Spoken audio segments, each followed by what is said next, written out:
Okay, good morning. It's Thursday, May 11th, 9:10 a.m. We have a bit of an open session. Shouldn't take too long. And at 1 p.m., we're going to go into our budget deliberations and could be for a last time making decisions at that point. But as always, before we start, why don't we stand for Pledge of Allegiance and a moment of silence. Just at the right time. Pledge Allegiance to the flag of the United States of America and to the republic for which it stands, one nation, under God, indivisible, with liberty and justice for all.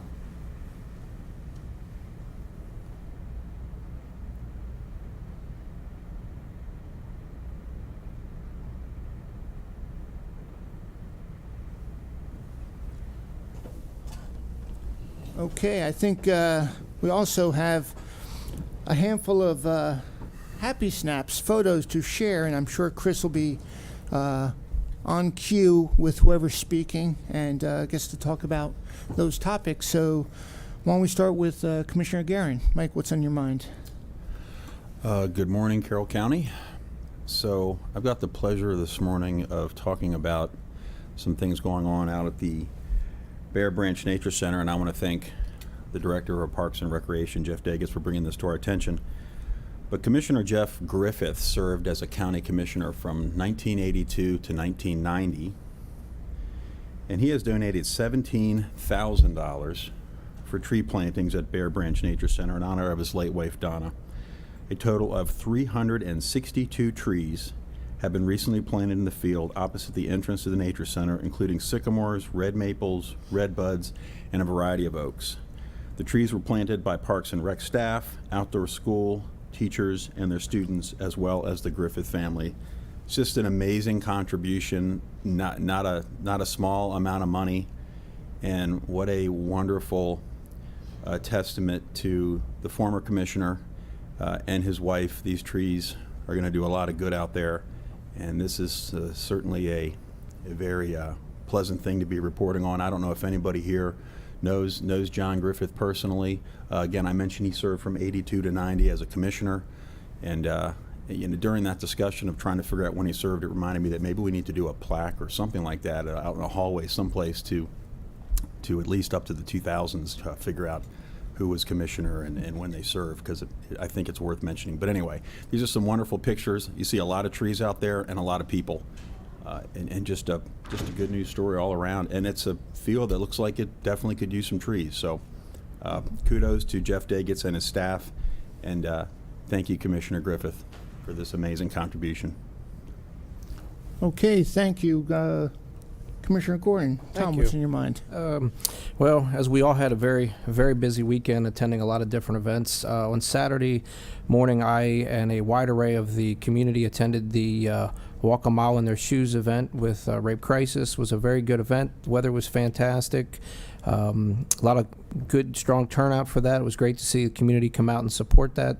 Obviously, always a worthy event, but a lot of business leaders as well as community members, so it was great to attend that, and I really appreciate all the hard work they do in the community.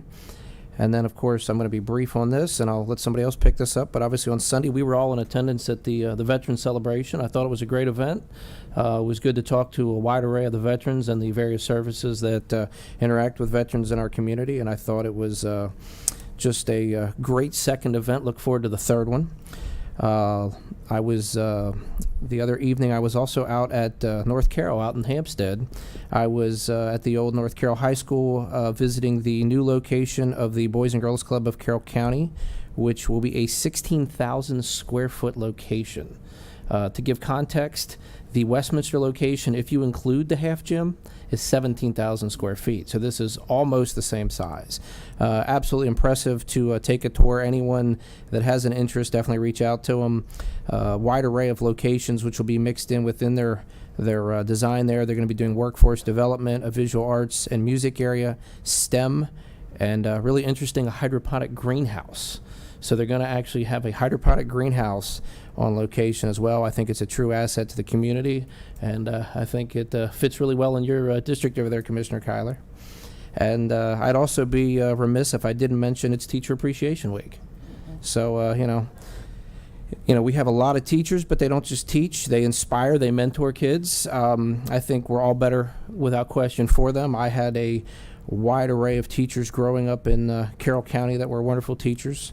I'll just mention a couple real quickly. We had now Mrs. Tevis, Mr. Timney, Mr. Taylor, Mr. Bricka, Mrs. Grout, Miss Payne, Mr. Holt, Mr. Schul, Mr. McHugh, and interestingly, a gentleman who ended up being my professor and later my father-in-law, Professor Joe Carter at Western Maryland.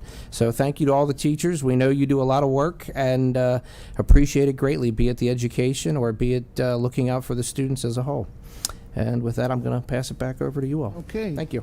Thanks. And Commissioner Kyler, Kenny, what's on your mind?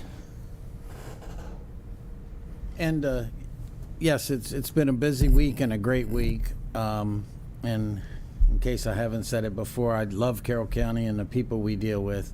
The Boys and Girls Club, we also had their Youth of the Year celebration, and that was just awesome. You talk about a group of kids that had fun that night. They were charged up, and Absolutely. it was great. I was on an enforcement steering committee. Friday, I got to go out to Union Mills and see our Public Works and Dean Leister be part of the Maryland Historical Trust Preservation Award. And I laid it on your desk since that's technically your area, but I don't know where that goes in here. They do have a copy out there. I wanted to make sure of that. But it's just a great event, great talk. And the Flower Mart was going on. They had pit beef and turkey going on. It was a lot of things going on that property, and it was just great to be there and talk to everybody. We had Transit Advisory Council, and then again, I also went to the Boys and Girls Club at Pantherplex, and it's now at least 2 homeschool groups in there. Then these guys, Parks and Rec still using it, and of course the sheriff. And we talked about, they were so lucky to get the end of the building that was science, so they have gas lines to remove, water lines to remove. I talked to the electrician that was there yesterday meeting them, and of course the upstairs bathrooms haven't been turned on in years, so they've got some challenges with that. But I also got to look at the plywood piece where the kids broke into the building the one night. That happens to be at their end of the building too. And we talked about security in the building, and the one deputy laughed because I still say the young adults that broke into there weren't real smart. You don't break into a building where the sheriff has an office. I think they confessed to 2 things that next day that people didn't even know had happened. They were definitely, they know not to do it again. But again, the Boys and Girls Club, and like you said, it's the North Carroll area is getting a facility almost the same size as Westminster. That's just awesome. And of course, because they're in that building, they have use of the gym, use of the auditorium, use of the fields. So it's a great facility for them. Unfortunately, yesterday I went to the Opioid Prevention Coalition meeting. Hampstead has some of the highest ODs of the county, and I think Boys and Girls Club, if you'd asked them a couple years ago, their next step probably would have been Tawnytown. I'm glad they're doing the North Carroll area, because what they've been doing at North Carroll Middle, they've been at capacity, and that area really needs this. The school system will bus kids there after school. Parents will have to pick them up. It's not as walkable as Westminster, but I think that community's used to running and picking up kids and doing stuff. Speaking of opioids, tonight is the 8th annual Drug Overdose and Prevention Vigil, and that's a great event, and that'll be exciting tonight. And then on Saturday, there's a Mother's Day Big Country breakfast at Career and Tech, and if you haven't been to theirs breakfast, I think they're up to $15 now, but it's still a good deal. It's all you can eat, and they have a good variety, and it's a good way to support that school. And I'd have to look up to make sure, but last night you probably got to see Teacher of the Year. I do have that if you want me Okay, to. and administrators. Yep. Yep, so you had an awesome meeting. It was So yep. I won't, you went to the Board of Ed meeting, so you paid your dues. You get to talk about that. Thank you. Okay, thank you. And Commissioner Vigliotti? Thank you, Commissioner Rothstein. Absolutely. So I will do my best to be brief, but I had a lot going on over the last 7 days. So obviously on Sunday I had the privilege of attending the Veteran Celebration. It was really amazing and encouraging to speak to so many veterans and to see the level of support that they have in our county, from residents to organizations to this government. And I want to say thank you to everybody who was involved in organizing and carrying out the event. And I also want to congratulate and applaud Commissioners Kyler and Gordon for emceeing the event. I think you guys did a fantastic job doing that. Tuesday, obviously, I had the privilege of attending the budget hearing for the county. I was very grateful for the community turnout and for the various perspectives that we were afforded. I know that we all take citizen input very seriously in the overall decision-making process. And so I want to say thank you to everybody who came out to the hearing, who's written to us, who's called, texted, commented, etc. Yesterday morning, I had the pleasure of attending the Farm Museum board meeting. They wanted me to pass along their extreme gratitude for the approval of fencing. They cannot stress enough how important it is to them to have this fence. They really do appreciate our efforts. They were also very glad to be able to host the Veterans Celebration, and they're looking forward to doing that again next year. Yesterday evening, I had the privilege of attending the monthly Board of Education meeting. Superintendent Cindy McCabe and all members of the Board of Education were extremely grateful and asked that their appreciation also be passed along to this board for the funding that we've been able to provide them. They're incredibly thankful for the close working relationship that we are continuing to build. Like us, they're also going to be looking at their budget earlier than normal with blueprints and everything coming down the road.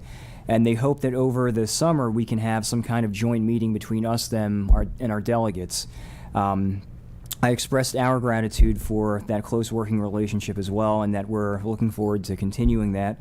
I also mentioned that if they ever need whatever weight the force of this board might be able to provide for a common cause or an issue that they're confronted with, to let us know, because we really are all in this together.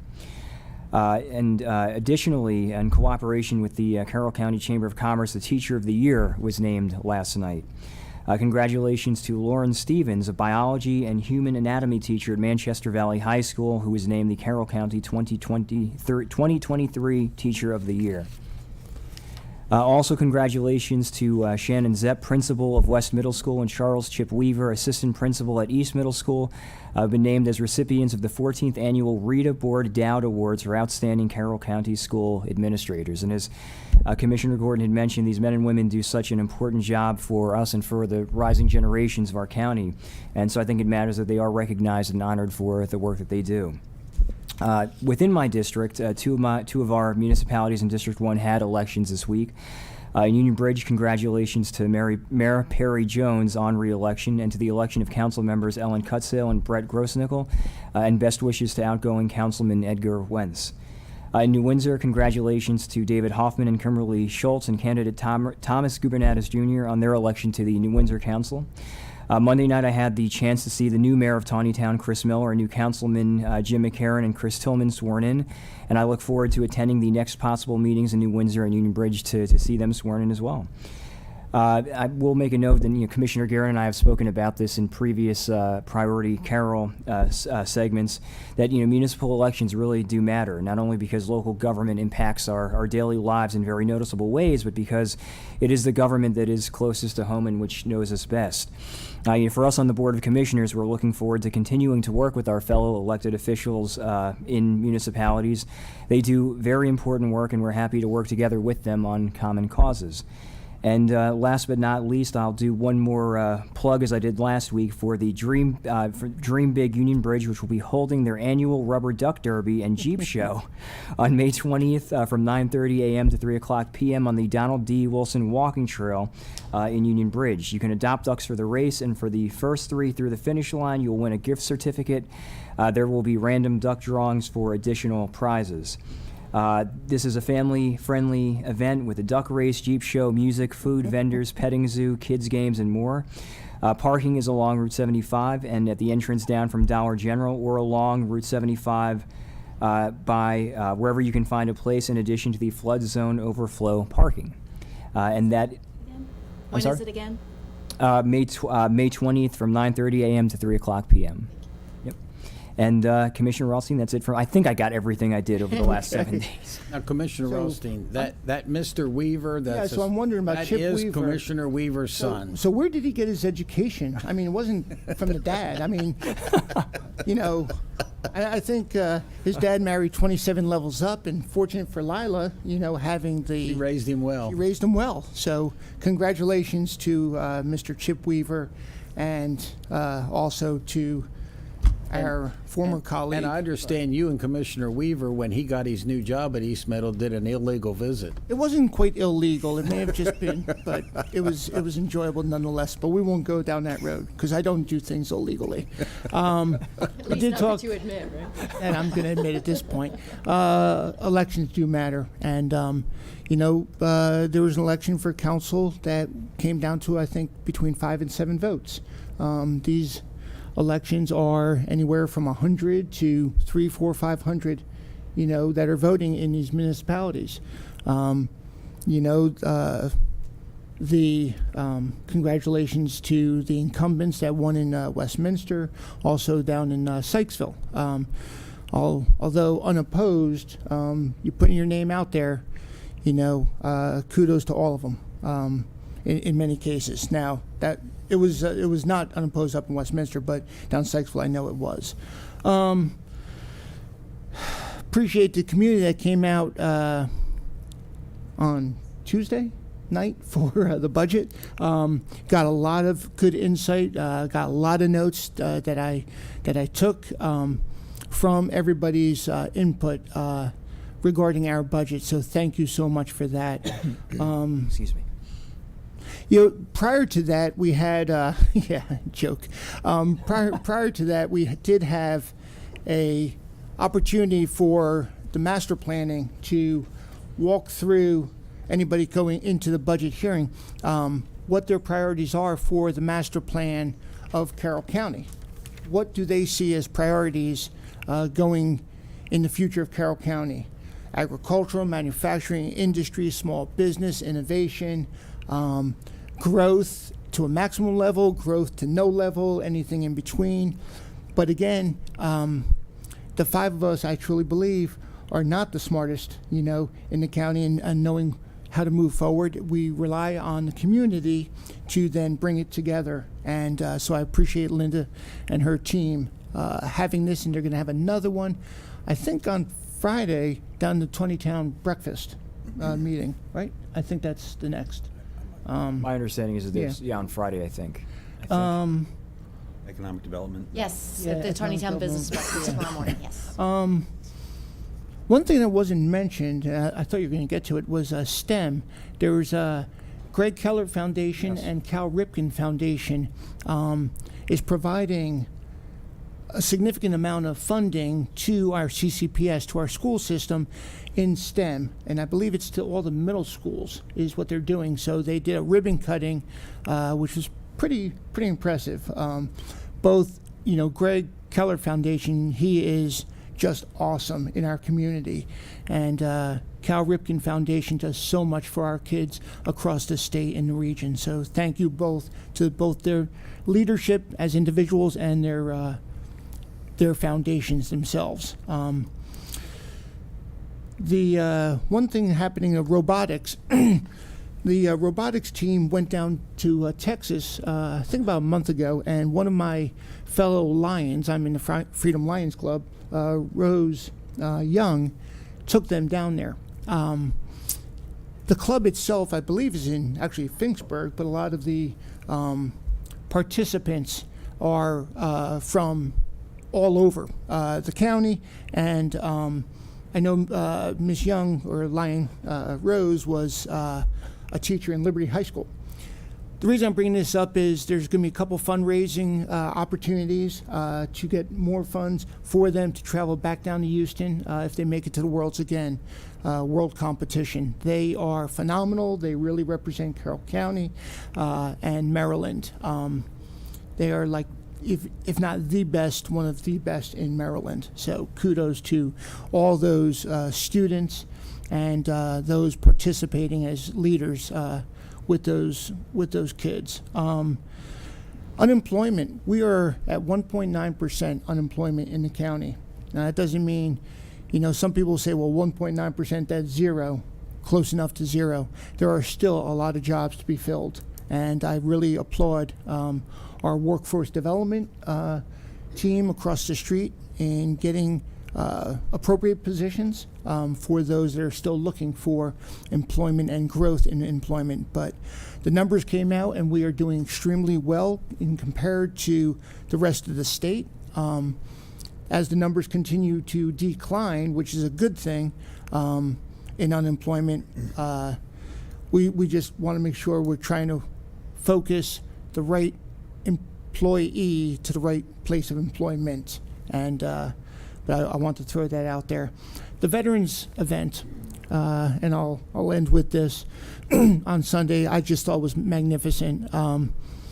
I did not attend last year, although I was part of the growth of it and development. I was ill with COVID, and the responsible thing to do was not be there, although it was very frustrating.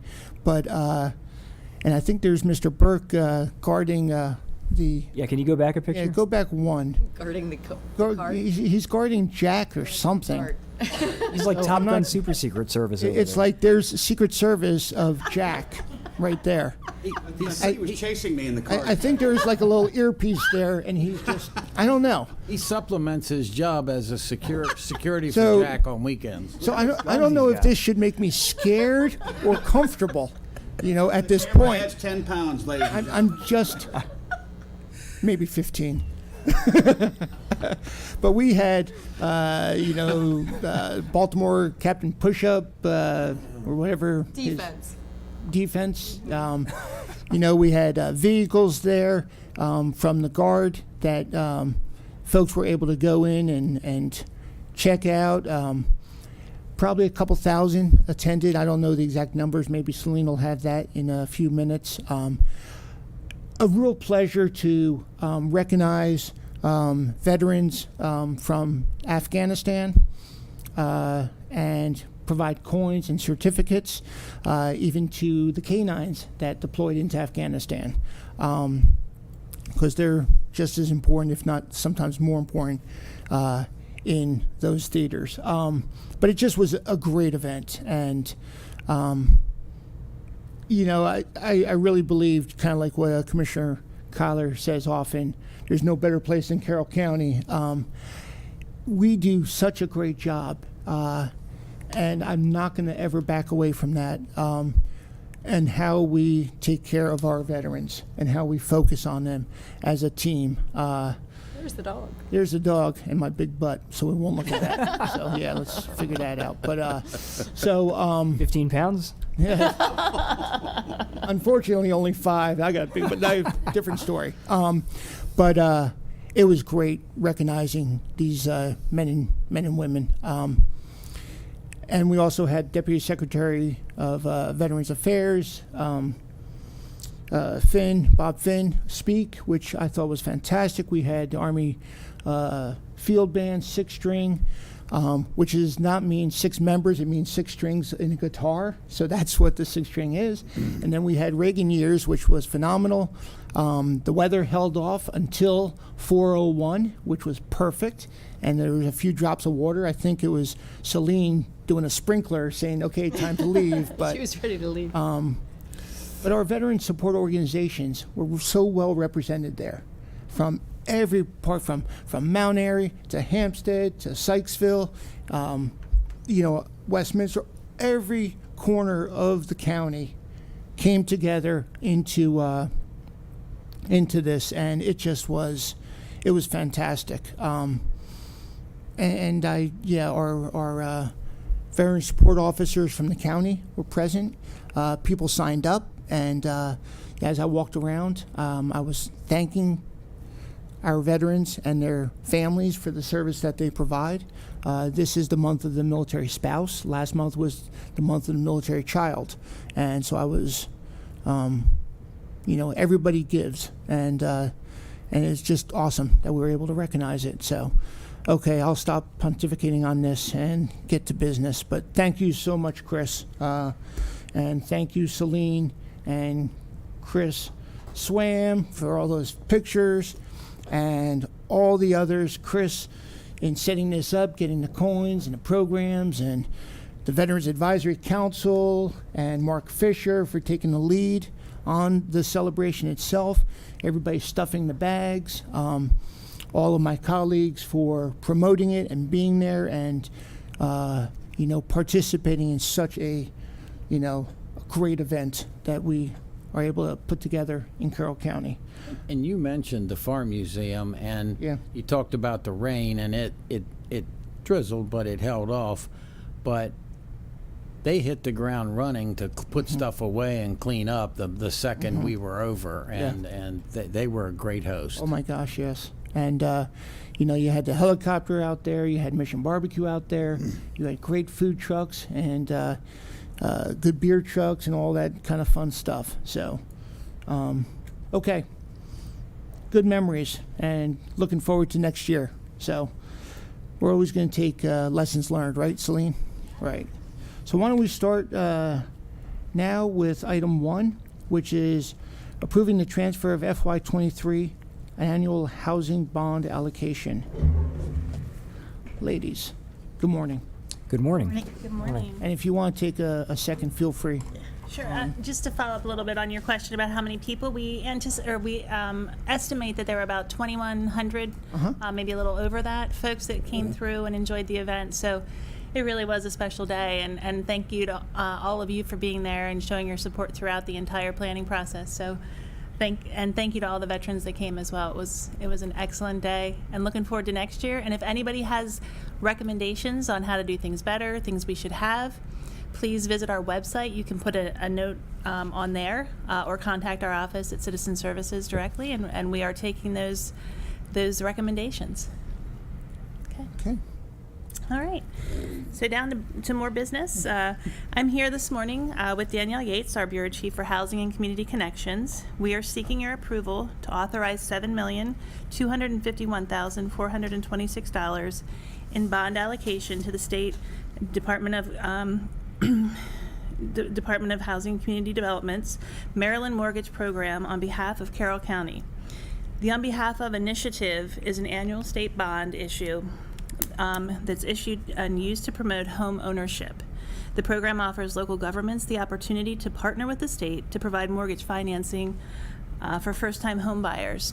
Danielle's going to tell us a little bit more about the program and how that's looked for us over the past several years. Good morning, Commissioners. So as Celine said, we are here seeking approval today to authorize $7,251,426 in bond allocation to the state's DHCD Maryland Mortgage Program on behalf of Carroll County. This initiative actually assists in promoting home ownership for Carroll County. The program offers local government the opportunity to partner with the state so we can provide mortgage financing for first-time home buyers. Since 2019, we have had over 135,000 households participate in the Maryland Mortgage Program, utilizing $33,655,834. So far this year, in 2023, we have had 12 participants utilizing $3,452,410. The Maryland Mortgage Program offers various advantages to our first-time home buyers, such as fixed low interest rate loans. They assist with down payment and closing cost assistance, where they provide either a form of a grant or deferred no interest loan. And there's a partner match program where the home buyer may qualify for up to $2,500 in match funds, which is to be paid back at the end of the loan at 0% interest. We have over 100 qualified participants or lenders that participate with this program. There are a few requirements for a participant, which include the home must be the actual primary residence in which the home buyer will live. The home buyer must complete a home buyer education course prior.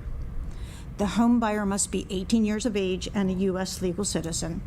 The household must meet the program's income requirements. They must be a first-time home buyer. They have to have a credit score over 680. And of course, the home has to be purchased in Maryland. Are there some questions that we can answer for you in regards to the program? The credit score of 680, just curious, that's high. What, I don't know, I can't remember what credit scores numbers like. That is a higher score. That is a higher score. I know last year it was 640. They raised it to 680. I'm not quite kind of sure exactly why. I think it's just kind of trying to focus on individuals who are financially stable and ready to make that step into homeownership. Okay. I mean, it's definitely taking away some of the risk in allocating the money, you know, or executing the dollars, but you know, it's a challenge for folks to get into that rating. You know, as I believe, again, I don't know where those cutoffs and thing, but I just feel like that's a high number to achieve. And we have contacts at the state that we work with directly, and I can ask them, you know, exactly what the philosophy behind that credit score rating is. And we can get back to you with that information. Yeah, and if there's also flexibility with it, or Absolutely. if it's a hard number, you know. So, okay. Especially since they raised it. Yeah, You know, that- right. So, You wonder, you don't, again, of course, our federal government's going the opposite way, but you don't want someone to get into a home that they can't make the payments, and you want them to be successful, but it seems like raising it from 640 to 680 really makes it tight. It's a little concerning. Yeah. Yes. I was just curious, so I Googled it. So the highest is 850. right. And what's considered a good credit rating is 670 to 739. Right. So above that would be excellent, below that would be not so good. I'm just So you had mentioned a figure, I think it was total use of this fund in 2022 was 33 million? Is that so statewide or? from 2019. Oh, Yes. total from For a total 2019. for 4 years, from Okay. 2019 to the 2022. county? Yes, Okay. in the county alone specifically. And we had 135 participants Yes. during that time frame Okay. that utilized that Right. funding. Okay. Okay, any other questions or thoughts? Is there a motion out there? Motion to approve the authorization of $7,251,426 in bond allocation to the state DHCD's Maryland Mortgage Program on behalf of Carroll County and sign the statement of conditions for participation. Second. I got a motion, I got a second, any discussion? Seeing here none, all in favor? Aye. Okay. Thank you. Thank you.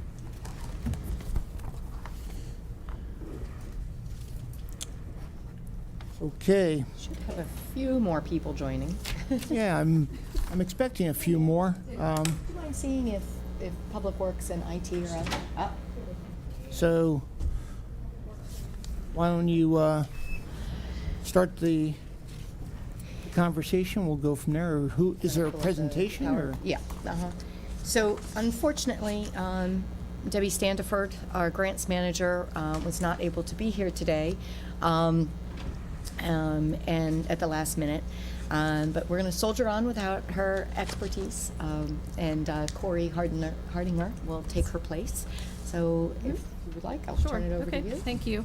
Again, I'm Corey Hardinger from the Grants Office here in Management and Budget, and we're going to give you a very broad overview of the state and local fiscal recovery funds that Carroll County received. This is as part of the American Rescue Plan Act, so this is one piece of the American Rescue Plan Act.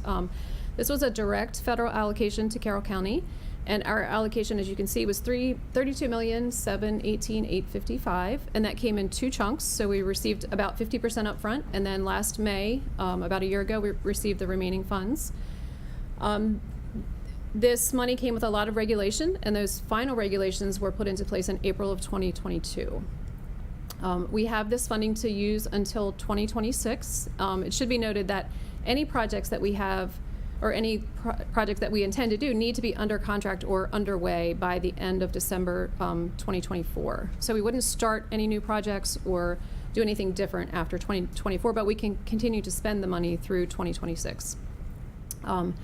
This money was intended really to respond to COVID-19, to pump money into the local economy and support the recovery from COVID. This is a quick snapshot of the allocations. So every county, small jurisdictions, municipalities across the country received this money, and this is just the money that was allocated to Carroll County. You can see what the 8 municipalities received. And again, the eligible expenses, the guidance around this money was really to respond to the public health emergency, to expand broadband into unserved areas, to work on drinking water, wastewater, stormwater projects, and then to provide some relief from lost revenue. So if there was an impact on revenue, we could use some of this funds to offset that lost revenue. And initially, lost revenue had to be calculated with a very complicated formula that nobody really understood, and everyone's definition of revenue was different. And so finally, Treasury decided that they would allow each municipality, county to take a $10 million lost revenue designation. So we chose to do that. Did not add to our funds, but it allows up to $10 million to be used on general government operations. So they could be projects that weren't necessarily eligible for FRF funding, but still supported general government. And then should we get to the end of the grant and potentially would have some money that couldn't be spent under FRF, we could put the rest of the money towards lost revenue so that we could continue to spend the money. Initially, we solicited projects across the county from all departments, and we received $57 million in requests. And you can see here how those requests were broken down. And what we did with the help of all of the departments, lots of staff, including procurement, the budget office, accounting, was to go through these projects and make sure that, first of all, that they were eligible and that they met a need in the county, and then decided how to allocate the project. So here's where we stand. You can see our allocation. We had a little bit of county funding added to the project, specifically for the parking lot over at the Farm Museum, or at the Ag Center, I apologize. And then the $19,606,994 is what is currently obligated or spent. So under contract, in the process, or completed. And then the other piece of this funding is that we are earning interest on this money. So while it sits in the bank, while we get ready to spend it, it's earning interest at a pretty high rate right now because of interest rates. So you'll see the interest that we've accrued. We've allocated $297,000 of that interest already to some broadband projects that needed a little extra funds or that were not originally identified but still were important. So those are, and Mark will talk more about those when he's here. We've accrued that much interest? Yes. It's That's $32 awesome. million $32 million. in the bank. And normally, a lot of times with federal money, that interest is, there's special regulations around it. We are able to use the interest kind of in any way that we need to use it. So this is an unusual situation. That's great. Yeah. Yeah. I mean, it will, as we begin to spend down, obviously we won't be accruing at the same rate, but, we had quite a bit of money in the bank for some time. You So can obligate without executing, and keeping it in the bank.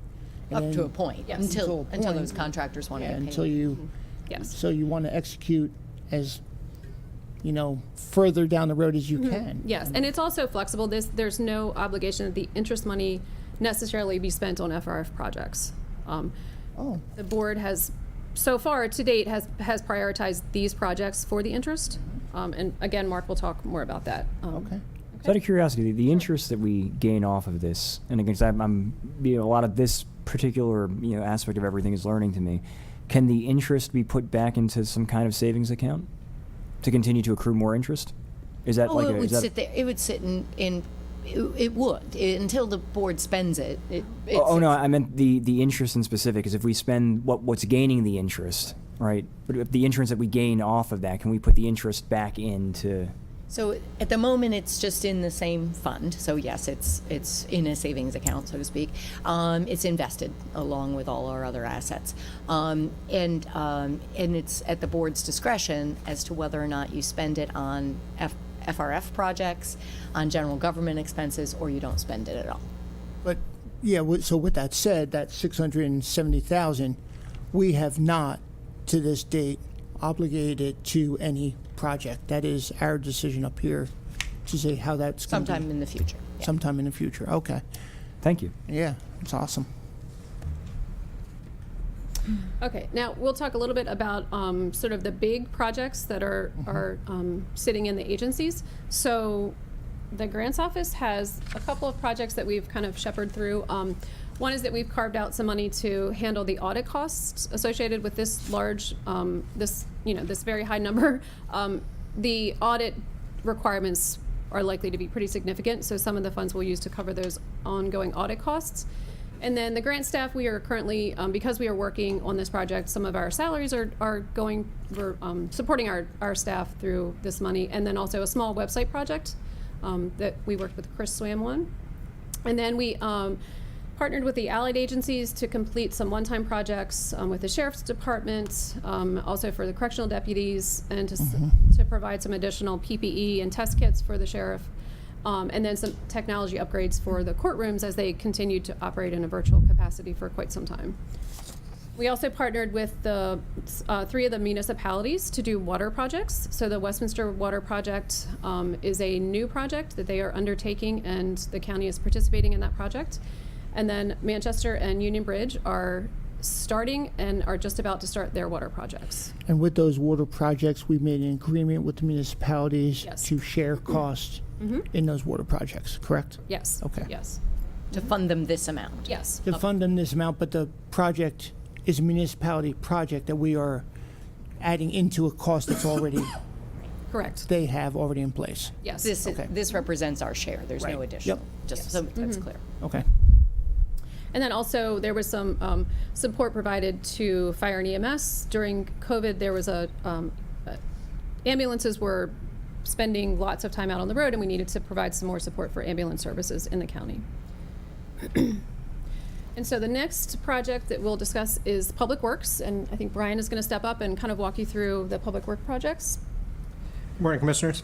Morning. Morning. First project you see on the list is the Ag Center parking lot. It was completed last fall. I'm sure all of you have had a chance to go out there and use the parking lot. I think it was a very successful project.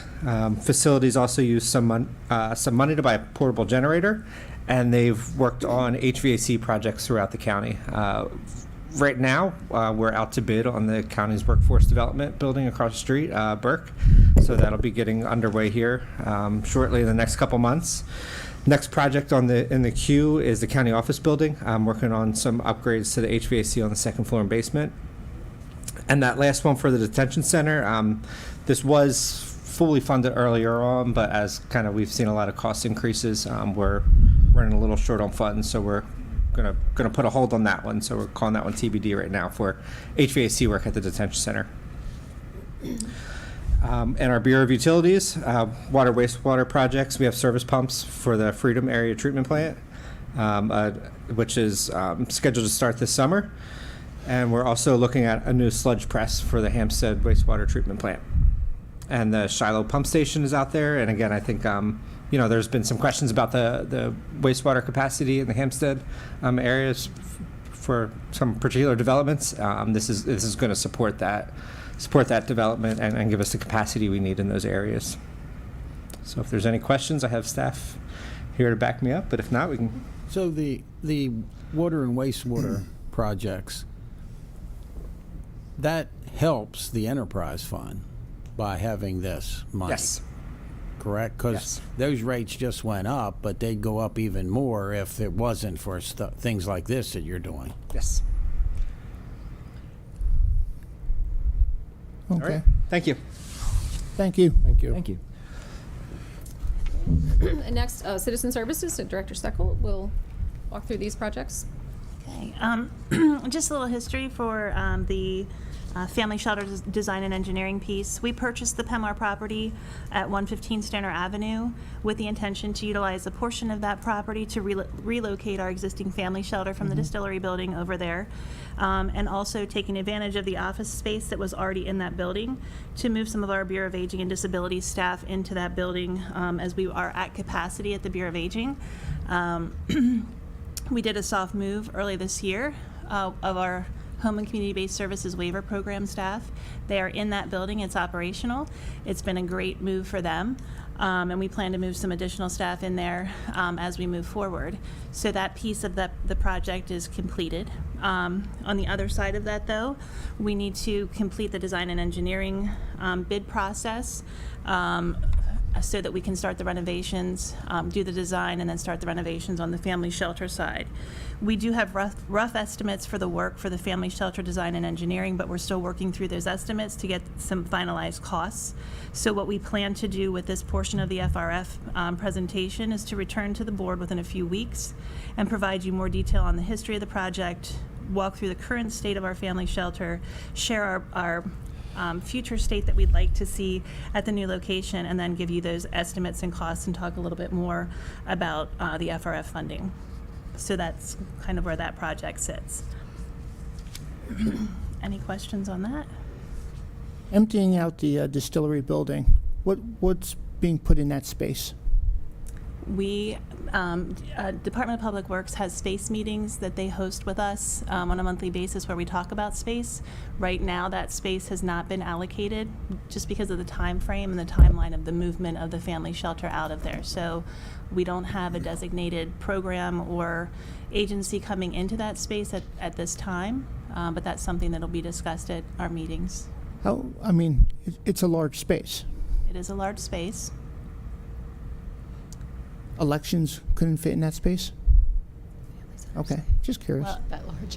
A couple of pieces there. The HSP operates a family center on that top floor. That family center will remain there in that initial space.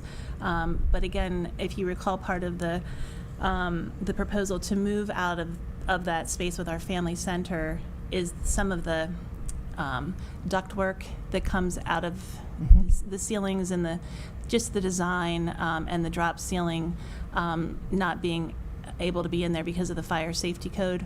And I think there would be a lot of work that would need to happen in that location in order to move someone in.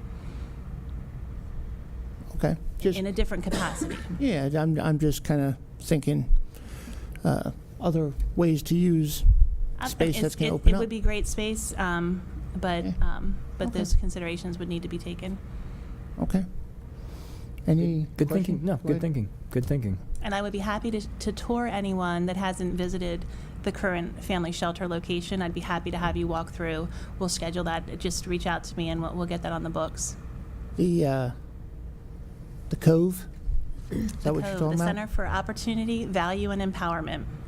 Do you have signage up there saying Cove? We do not have it yet. We are waiting for the final design to come through so that we can see what that will look like. We don't want to put up a sign that then the new vendor will be doing some outdoor work that would impact the signage. So we're waiting to see how that comes through.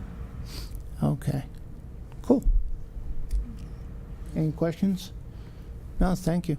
Well, the Thank you. nonprofit. Yep. Yeah, so now you're going to go into the nonprofits. I'm going to go Thank into and talk a little bit about, and I do want to give some history for everyone so everybody's on the same page. As you're aware, during the pandemic, people reported significant spikes in their mental health and diagnoses and just the intensity of their mental health during that pandemic due to social isolation, interruption of services for mental health due to closures of some health facilities during that time, or just reduction in services, and then also just the stressors of the pandemic. Some of the impacts resulted in obviously people not going out to seek services because they had a fear of getting COVID. So during this time, we came before the last board and asked that if we could have additional funding through the FRF funds to increase access to behavioral health services throughout the county, as well as create some additional services that may have not existed in the past. So we had, through a partnership with the Grants Office, Citizen Services, we put out an RFP for these type of services that would enhance access to behavioral health services throughout the community. We had 4 vendors that had bid for this project, and we were able to provide each one of those vendors with an award. So I just want to touch base on where each one of those vendors is with what they're providing and what that looks like. Access Carroll was one of our recipients. Their proposal was to expand care coordination services and to add a community health liaison for low-income and underinsured residents in Carroll County. Through this program, they have hired a bilingual community health liaison who's provided case management services to 332 individuals between January and March of 2023. 69% of those are Hispanic. Those served are Hispanic. Access Carroll is also coordinating a cohort of qualified staff from multiple county organizations to become certified as addiction counselors. There's a significant shortage of addiction counselors throughout the county that are certified, so this training is scheduled to take place this summer, so that will help the community as a whole. There's also, they have also served 1,811 patients to date in their case management practices, so that's been a definite help. The Carroll County Youth Service Bureau is also another recipient of this. Their proposal was to provide same-day, next-day mental health and substance abuse diagnostic assessments and clinical recommendations to residents of Carroll County. So they did have some open access hours prior to this funding, but they've enhanced that. They now offer services Tuesday, 8:30 to 12, and then 2 to 5, also on Tuesday, and then Wednesdays from 11:30 to 2. With this, other agencies have also increased their open access, and we're happy to report that Carroll County now has at least one agency providing the open access services Monday through Friday. So there's somewhere someone can go every day of the week during the Monday through Friday business weeks. Maryland Treatment Center was also provided an award with a proposal to engage with incarcerated individuals receiving MAT, which is medication-assisted treatment, and substance use disorder services at the detention center, and then link them with ongoing MAT services prior to and after release. Studies have indicated that in the first 2 weeks that someone is released from prison, they are 40 times more likely to die of an opioid overdose than the general population. Through Maryland Treatment Center, they've been able to provide connections prior to release, which are critical. They've served 79 people to date, 66% who were engaged prior to release, 19 linked post-release, and the average duration that some of them are receiving their services is 71 days.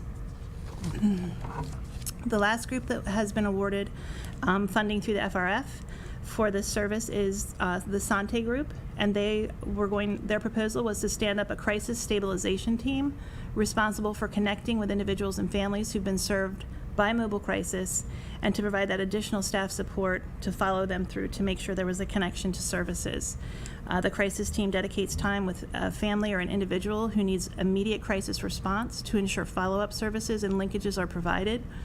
To date, Mobile Crisis has received 734 calls, opened 465 cases, and received 303 dispatch calls from local law enforcement and community partners. So these programs that are funded through this funding are operational, and they are working. We are seeing great responses, and I wanted to thank you again for awarding this money to these important programs. Okay. Any questions? Are there any questions or? Not a question, just a comment. I really appreciate all the hard work you're doing in working with all these organizations and individuals. I think it's obviously something we need to do, and I think it's a testament to us as a community. So I appreciate all the work you and your staff are doing there. Thank you. Thank you. The bilingual resource that Access Carroll has brought on, are we seeing an increase in the needs and requirements for bilingual within the county? Is it Westminster centric? I can tell you this because I just went to a food distribution in Tawnytown last night, and through the food distribution, I was handing out information about some of our programs and services up and coming in the Tawnytown area. And I will say that there were several folks that came through that said, I don't speak English. Several of those were Spanish speaking. Another one was from Ukraine. But I will say that I do see, and we've talked about this internally, and also with DSS and other service providers, we are seeing an uptick in obviously the Spanish-speaking folks seeking services with us, and we're talking more and more about how we can do better at our provision of translation materials. We have a Spanish-speaking staff on site in our department as well, which is very helpful. But it is, as you know, the census, when it came out in 2020, we went from, I believe it was 2% Hispanic population in Carroll to 4%. So we are seeing an increase. But I think it's important to note that we are very mindful of being able to support these individuals that speak Spanish, and we welcome them to come in for services, and we are doing our best, but continue to work to improve their access to our services in a way that is meaningful to them, that they can understand and want to come back and seek our assistance for future needs. Okay. Yeah, that makes a lot of sense. I just want to ensure we have the resources necessary to take care of Carroll Countyans. And, if they are non-English speaking, that we have those resources, especially those that are in need of your services. So, okay. I would add that I apologize, please. I'm sorry. I'm sorry. The local behavioral health authority leads a monthly group that's made up of mental health and physical health providers, Access Carroll, the community college, lots of partners that really discuss how to deliver culturally and linguistically appropriate services. So they look at everything from your organization's entryway, like what do you have posted in your organization that might welcome people, and how do you handle people when you can't communicate, to really make sure that the community is doing this in a coordinated way. So it's been in existence for about 18 months, and Okay. It's been a valuable group for a lot of people. Yeah, it'd be good to maybe get an update on that group. Because we don't want these type of barriers they're already in place. Sure. So how do we kind of work through the barriers or mitigate them to ensure the services are there for those in need of Carroll Countyans? So. One of the things they recently implemented as part of that group was that they provided, they reached out to all the provider entities throughout Carroll County. They have a provider council, and they offered free Spanish classes at the community college in partnership, focusing on phrases that someone may typically need to know when you're working with someone, and really identifying how they can best work with folks that come in that are speaking Spanish. So that class is going on currently. It's a multi-week commitment from anyone that wanted to take part in that. And they also did something similar for sign language with McDaniel. Yep. So they are doing a lot of different initiatives behind the scenes to help provide better services. Okay. You were saying? So it was a really good question, and interesting to know that there was somebody who was speaking Ukrainian, right? So I guess it's a sort of relative question, or not, or relevant question, that with Russia's invasion of Ukraine, and I know that Ukrainians have kind of dispersed across the globe. Do we have any idea whether or not we have any Ukrainian refugees or citizens in our county? And We do, and the school system as well. We're seeing them in our office. And again, that's something that we're continuing to try to identify the appropriate resources. Obviously shelter, our emergency shelter, folks can stay, but we are continuing to try to figure out what the best resources are for folks, even if that may be outside of Carroll County, and how to best connect people. Is it so? I mean, do you find, and if you don't know this, you don't feel obligated to answer. I mean, do you find that they are here because they're moving here based on what's happened? Are they here temporarily? Is this like, I'm going to be here until the war ends, or is this something else entirely? No, it's definitely related to the war. And Well, I apologize. I mean, are they here permanently, or are they here just until the invasion is thrown back? I think they're just seeking a safe space right now, and they'll make that determination probably based on how they're received and the resources they can find to help them sustain themselves here. Is that something that you could report back to us at some point in the future I about? sure can, because we talk about this every day in our agency, because things are coming up, and it's very difficult because this isn't something we're used to working through. Literally war refugees, right? Right, correct. Because the other one is Filipinos, as the hospital is hiring a very large amount of Filipinos over the next few years because the nursing staff is really been challenged. So they have a program through LifeBridge and the Carroll County Hospital. I don't know when the first tranche, I think they're on the ground, but but they're going to be coming into the school system and into the community. Again, it's one of those, you meet requirements at the hospital, but then there's these secondary tertiary effects that impact the community. And is the community prepared to ensure the appropriate services for all of Carroll Countyans and those in Carroll County, regardless, and that's kind of where we're going. I appreciate it. Any other thoughts, comments? Okay, thank you. Thank you. Yep, you're gone, and So we'll switch gears entirely, and Mark will give you a rundown of all things broadband. okay. Good morning, Mark. Morning, Commissioners. Okay, as part of this project, we had a total of $18 million allocated to us from the previous board to spend on the expansion of fiber networks in Carroll County. And as you can see to date, one of the things that we did do is we hired a fiber project broadband manager, and he is actually in the audience today, Jay Ubel. We hired him back in December and is now working, moving forward, the projects in what's going on with the federal. At this point, I'm going to skip the available for right now and go to where we are. We've had 2 major awards in Carroll County. Both of them have come from the state of Maryland with a county match. And the first one, both of them are to Quantum Internet Services, which is a local service provider here in Carroll County. They started out as a phone company many, many years ago and have moved into the broadband arena. You can see there the first one is in the Northwest Carroll area for a total of about $2.9 million from our budget, along with what was given by the state. And that particular project, I think, is designed to connect about 1,200 or so residences in the northwest portion of the county. That is the area of the county that has the highest easy density, so to speak, to be able to do a major project like that moving forward. The next one you can see is in the Hampstead area at $564,000, and that is to cover just that particular portion. They're doing several different areas over in Hampstead. And then the last one was just awarded and is in the process of now moving forward. We don't even have a contract from the state at this point on that. Again, awarded to Quantum Internet Services, $6.9 million. And again, different parts of the county that Quantum is going to be building in that area. All of these grants, as you saw earlier, the projects have to be completed by December 31st of 2026 with the money allocated by 2024.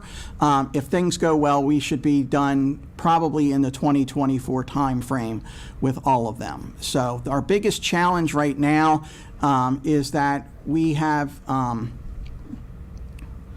a fiber shortage, basically is what it's come down to. The federal government released these fiber funds, not just to Carroll County or to the state of Maryland, but nationally. And all of a sudden, people need a lot of fiber in order to build these projects.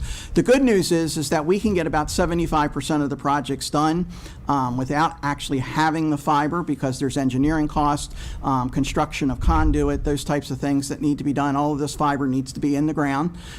So all of that can be done ahead of time, and then when the fiber comes, it's just a matter of doing that.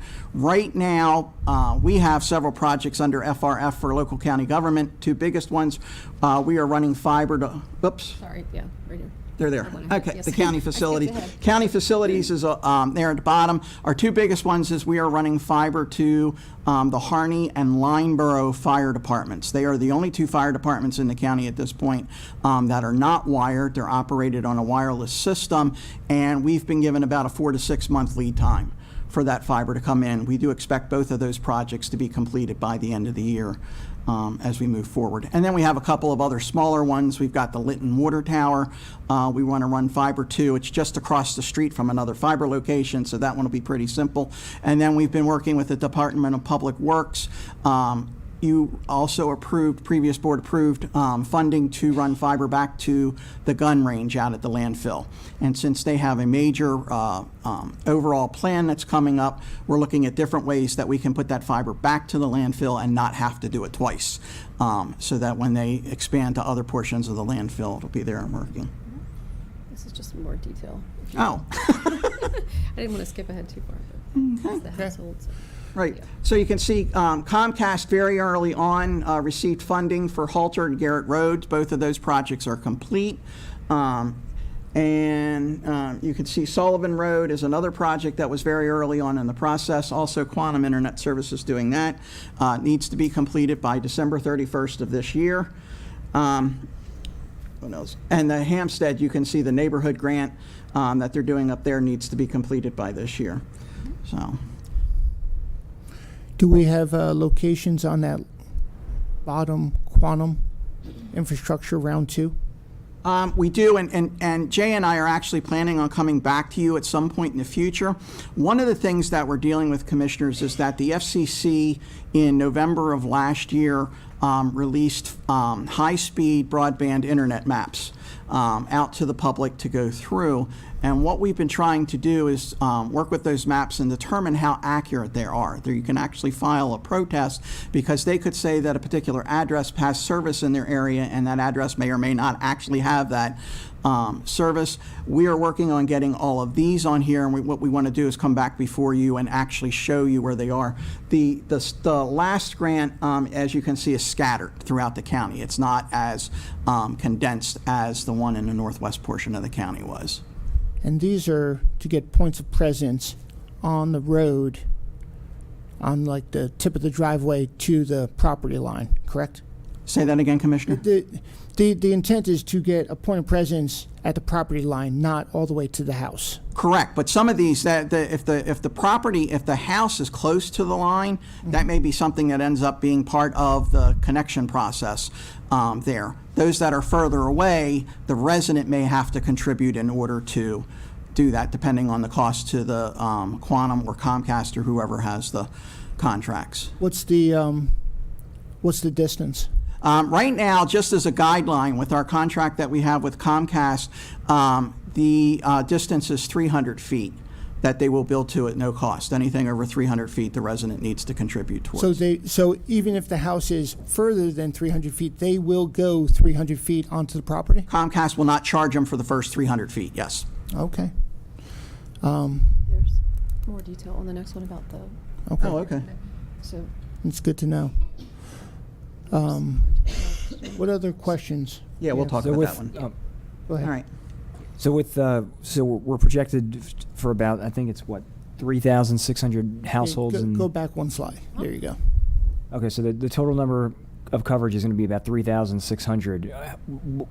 What is the total number of outstanding households without broadband right now? Again, that's what Jay and I are currently working on, working with the maps that we have. And do not hold me to this number in any way, but we're estimating it's probably in the 3,000 range. And keep in mind that what makes that's going to make that getting that last 3,000, and we're going to talk a little bit about that in a second, moving forward with that, is that they are much more scattered than what all of these builds are currently handling. So it's not like I can say, come to you and go, okay, here's a definitive project. I can hit these 3,000 homes in a 4-mile range. They are scattered throughout the county. A lot of them are around the borders of the county, especially in the northern portion. And again, at this point, it really is the best educated guess that we can come up with what the information we have today. I'm sorry. No, go ahead. And I guess it's always difficult too as well, because I mean, I've run into people who do not want broadband, and so that, I'm sure, factors or skews the numbers. Sure. Yes, and just so that you know, and just a little bit of background here, not trying to give you too much information, but Comcast, as part of their contract, has to provide a connection to the house to every resident who lives within an incorporated town limits.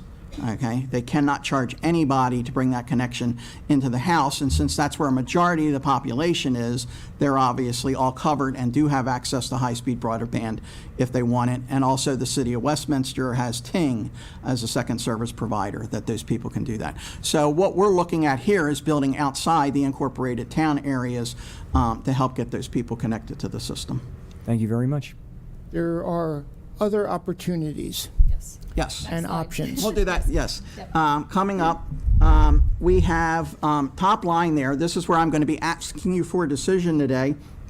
At this point, out of the $18 million, we have $4,960,789 available. What we would like to do now is that we think that the state's pretty much done for a while. Federal government, while there are other things coming up, it's going to take a while for those to happen. We would like to ask your permission to issue our own RFP out to potential vendors in Carroll County to try and get some of those other areas connected that are not currently part of any of the plans there.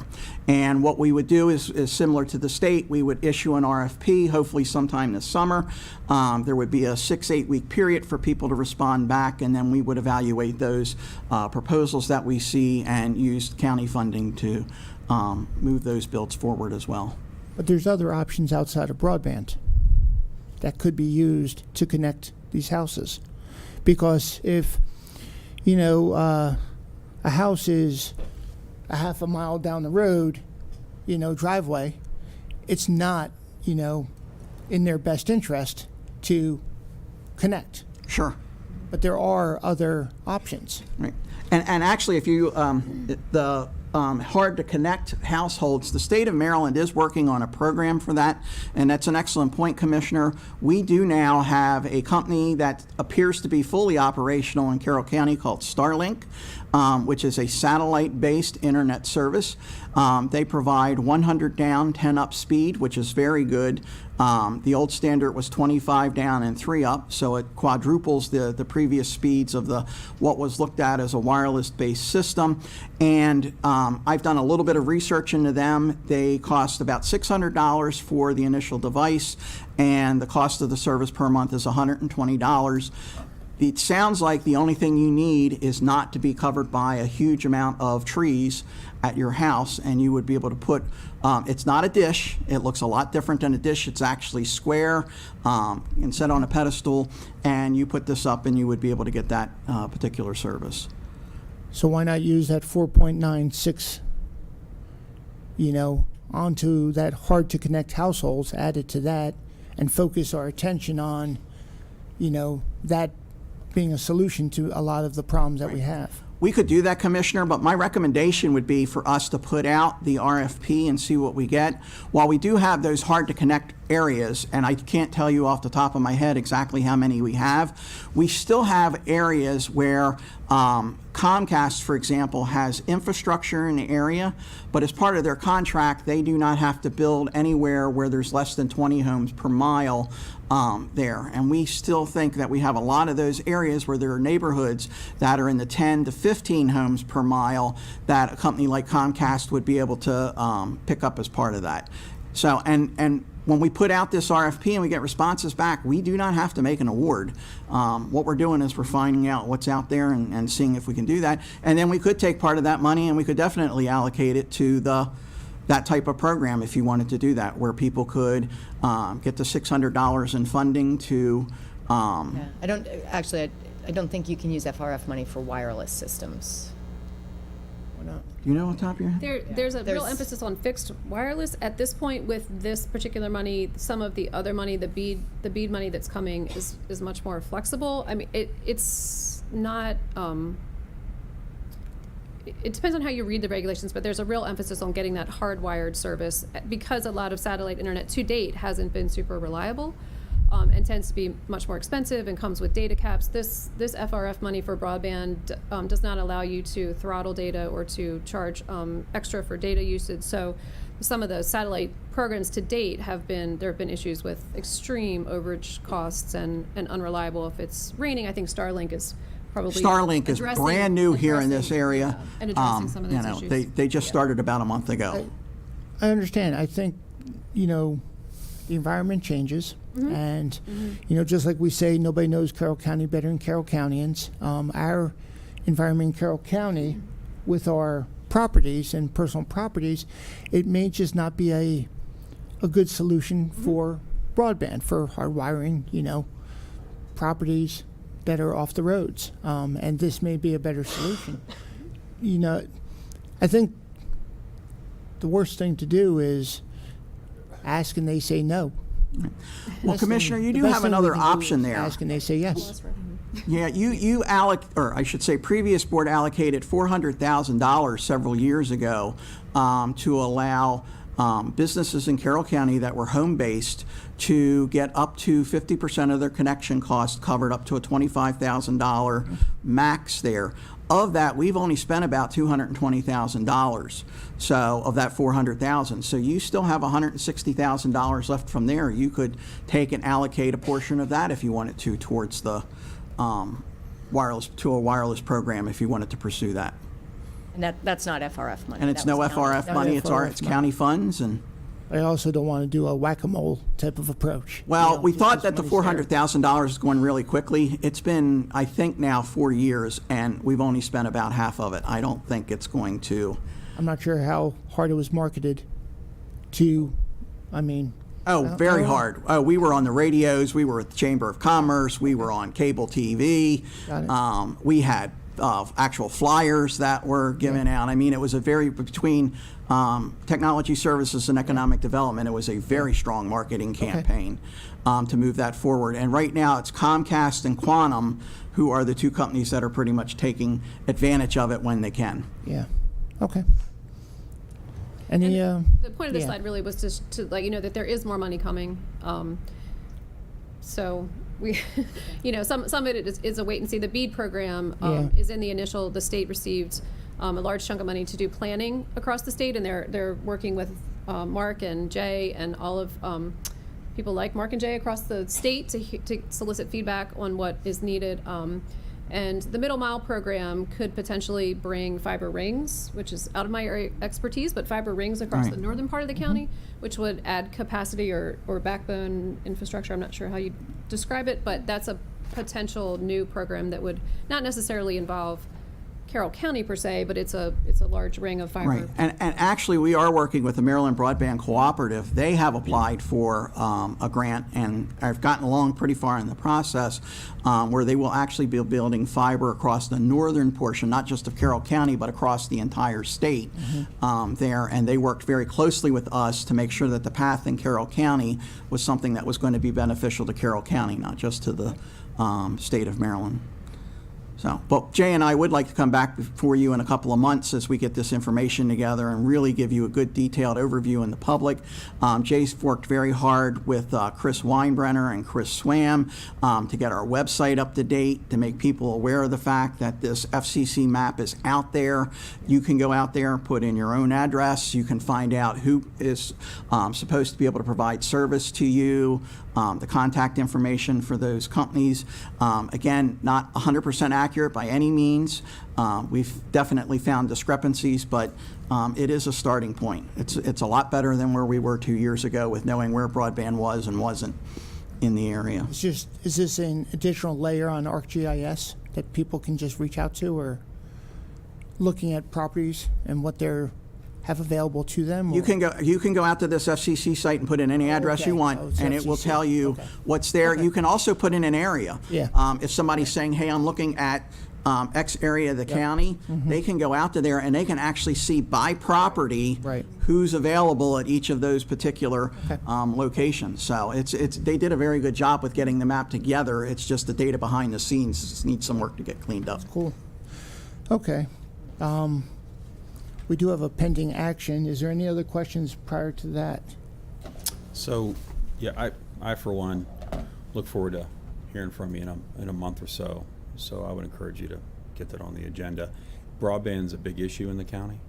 I think Jay and I have chatted offline a little bit, but we talk a lot about it, but I just don't think people understand where we are with it and what it actually means. So I look forward to hearing back from you on that issue. And anything the commissioners can be doing to promote people and driving them to where they need to go, because we do get a constant I don't say constant flow, but we get our share of emails about, hey, I don't have internet, what do I do? So, and if you get those, commissioners, I would highly suggest that you forward them to myself and to Carol Shulver. There again, Commissioner, they may not know what's available to them, and if you forward them to myself and Carol Shulver, we can work with those individuals and have in the past, and in some cases have been successful in letting them know that they actually do have access to service that they didn't realize, or be able to get Comcast run to their house, whatever the case might be there. So happy to work with you on that. Thank you. Okay. Motion to direct staff to release the county broadband RFP. Second. Okay. I got a motion, I have a second. Any further discussion on this? I personally would like to get more information on, I mean, who are you, if you send out an RFP, obviously it's got to be specific if you want to get the results. But then at some point we decide we want to go in a different direction because it's fairly early on. Have we wasted our time doing that? No, we haven't, Commissioner, and here's how I know the answer to that question.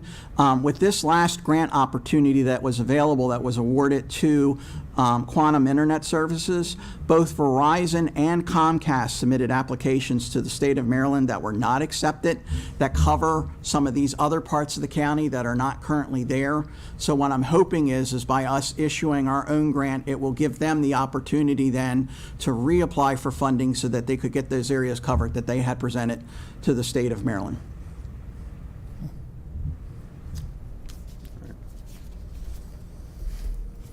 And it's going to be, within the RFP, are you going to specifically addressing broadband? Yeah, that's all. High-speed internet access, yes, Commissioner. Will be high-speed, okay. Yeah. So, and we can, and with ours, we can make it so that it can be wired or wireless. That's the other opportunity that we have. We can't, if we're with the federal money, we can't, but we could, in the this future, money look at that- doing wireless, yeah. And that's kind of where I was thinking in my head, but if this money is, has its parameters, then we got to be careful how we put an RFP Sure. together. Yep. That we don't lead people down the wrong path. So, Right. and kind of where Commissioner Guerin was going was waste people's time in trying to answer to an RFP that they're not even going to be competitive for. So we want to No, make this. I think that this is a really good Okay. move. I think that Okay. Comcast and Okay. Verizon may respond and get even more residences covered. Yeah. And it's more economical for the homeowner. The other stuff sounds good, but that's probably double what Comcast would charge somebody a month. So we got to try to furnish what we can that's affordable for people. Sure. And these providers have to agree to offer the broadband affordability. It's not the right acronym, but there's a plan where if income-based that you qualify for a reduced rate for your internet, they have to agree to provide that or offer that to anyone that's receiving their services. They can't throttle data. They can't, so Comcast and Verizon are well aware of that, as well as Quantum. So that it's not just affordability, it's access. If it's running past your house but you can't afford it, that's not really meeting your need. So Yeah, I can see why you want to go this direction. Yeah. Okay. Okay. Any further questions or comments, discussion? I do believe I have a motion and a second. All in favor? Aye. Okay, thank you. Thank you. Thank you, Commissioners. Thank you.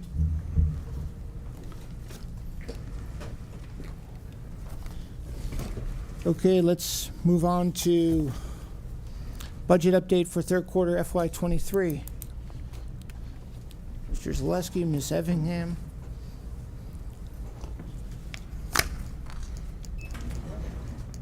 Good morning. Good morning. Good morning. Who are you? Who are you and why are you sitting there? I think all of you know Heidi, but just in case, Heidi Pepin, and Thank you very she will much. be replacing Deb as the bureau chief. We dragged her in here today. She becomes official as of the 25th. Congratulations. The four of us are in discussions about how to transition Deb there and Heidi into Deb's spot. Yeah, again, congratulations on the decision made. Thank you. Okay. So, gonna run through a few things, give you a sense of where we are and a little bit about what that means for year end. Now, our total surplus from fiscal year 23, projected surplus, is about $37.5 million. This is an increase from what we've told you previously, and there's a few reasons for that. Income tax, we have increased $2.1 million from the last time we talked about this. I want to offer a really, really big caution on that number, though. That is based on where we are today. You might remember me saying we still have about half of what we're going to collect for the year ahead of us. And across the state, thinking is changing pretty dramatically about where income tax is going. We've been through several very unusual years with income tax, and those of us who involve ourselves deeply in this have been trying to tell people, don't get used to this. This is not the new norm. We're working through something. We can't tell you exactly what it is or when it ends, but it looks like the change is coming. And there are some counties in Maryland who are actually planning for income tax in 24 to be less than what they will actually receive in fiscal year 23. So when I say big change, I want you to understand that is definitely not the norm. So the concerns are growing about income tax. So we added $2 million based on where we are today, but this is a number that definitely could change, and an extra $2 million might turn into $2 million less or something else. Investment income is up. I'm sure you've all been following at some level, what's going on with the Fed and then the ripple effect that has on other things. Investments we're getting more than we planned for. Another one we need to be careful about, though. I think you can get lots of varied opinions about what's going to happen with interest rates, but I think this is another area where there's kind of a growing feeling that the increases are probably going away, and maybe we'll even see things start to turn the other direction. Business tax and railroad and public utility, an extra $1.5 million. This is one of those things where we don't know the number until we know the number. The state sends us information. We got it, so some good news there, more than we had planned on. And another big piece of this is expenditure savings that we had not built into our projections yet. One was for storm and emergencies. We had a very mild winter. Last time we talked about this, we didn't want to jump to an assumption that nothing more was going to happen, but we've ended up with considerable savings here. Keep in mind that is very specifically about what happened this year. It says nothing about what we might need to do next year.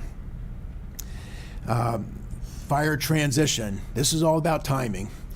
We are now starting to hire the people who are going to be out in the ambulances. We had that budgeted. We're going to end up with maybe a month's worth of pay, so we had significant savings there. Fuel prices, again, we didn't want to jump ahead not knowing exactly what would happen during the year, but it looks like we should have $500,000 worth of savings. And then a couple other timing things. We're going to be outsourcing maintenance for the detention center. We're still in the RFP process, so we haven't started spending that money. We're going to have it left at the end of the year. And there's money budgeted for artificial turf maintenance out at the college, but we're nowhere near spending that money yet. So revenue changes, expenditure side, recognition that we're not going to spend the money led us to increase our projection a good bit.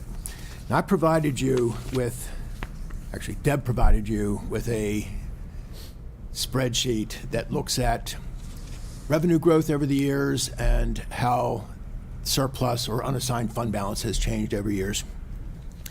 This is another area where we've talked a lot about the idea that these most recent years, we should not get comfortable that this is the way things are going to happen all the time.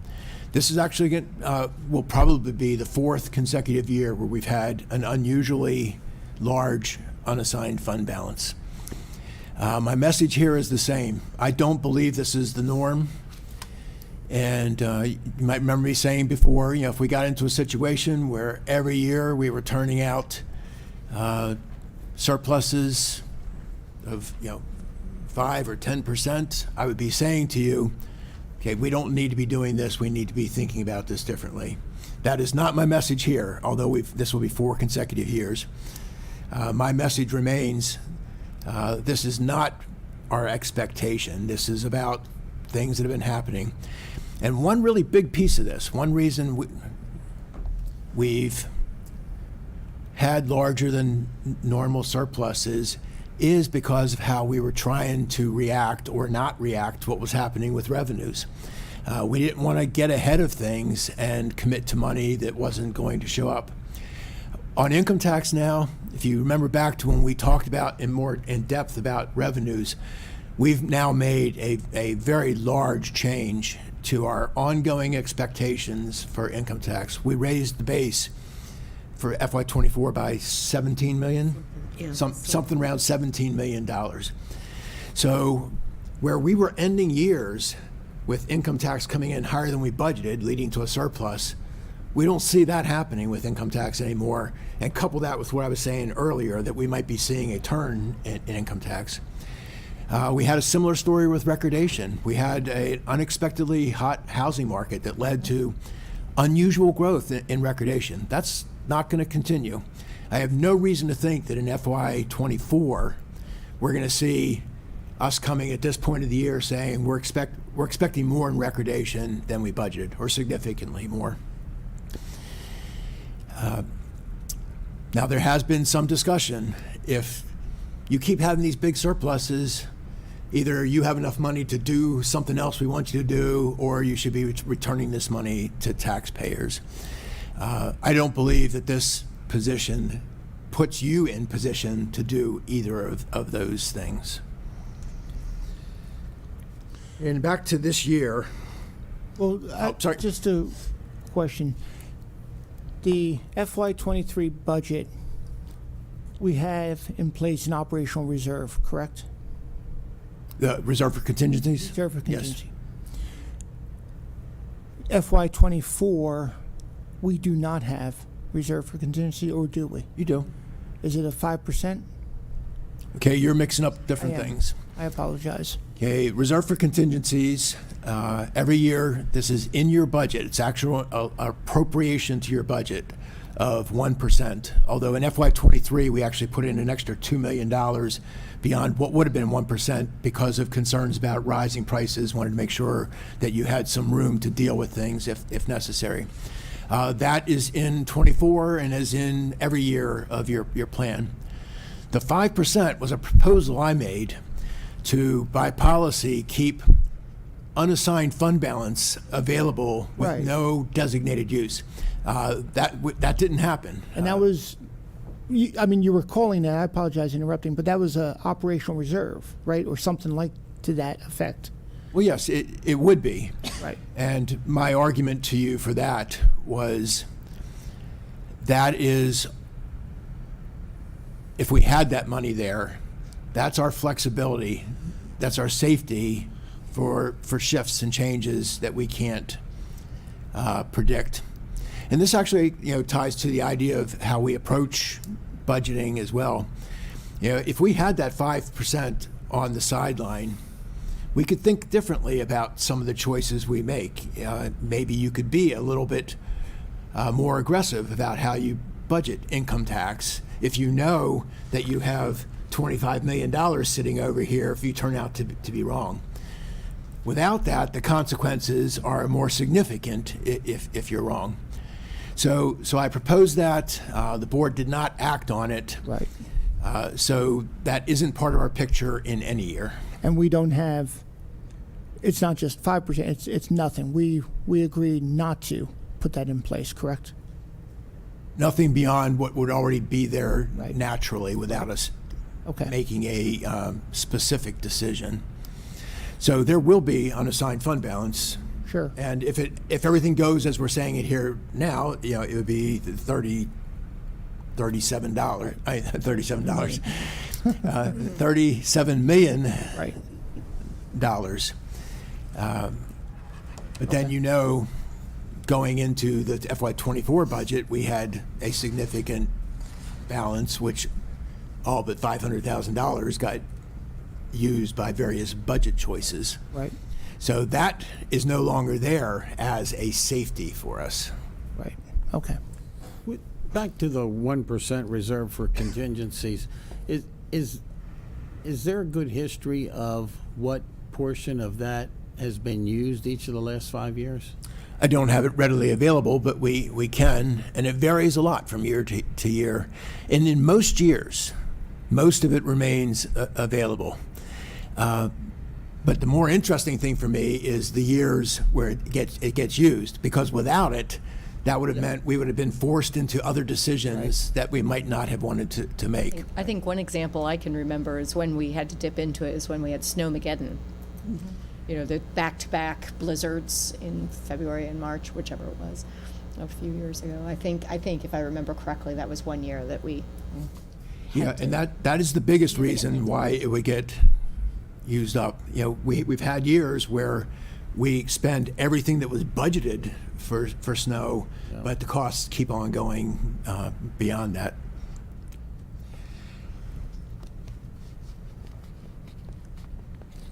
So on revenue, property tax, we're looking at about $2.5 million more than budgeted. Income tax, 17.3. And remember, now I said though we've upped our line by $17 million for fiscal year '24. Recordation, we're seeing coming in $1 million below what we planned. We've been talking about how this was historically high because of an unusual hot house market that we hadn't planned for.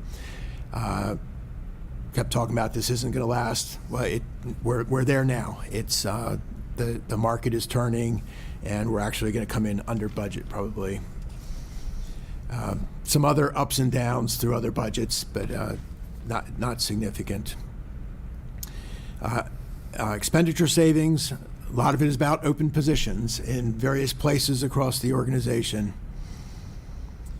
We talked about the timing of EMS.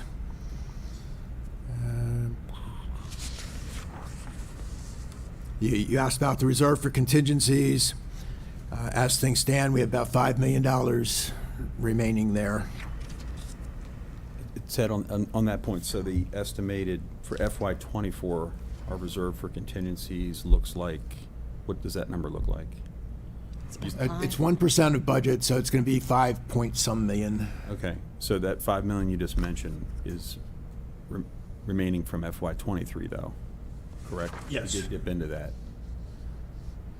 Okay, well, the 5 million that's remaining in this year's reserve for contingency would be part of that estimate of what the year end would be. I just wanted to double check because I know we got into it, but.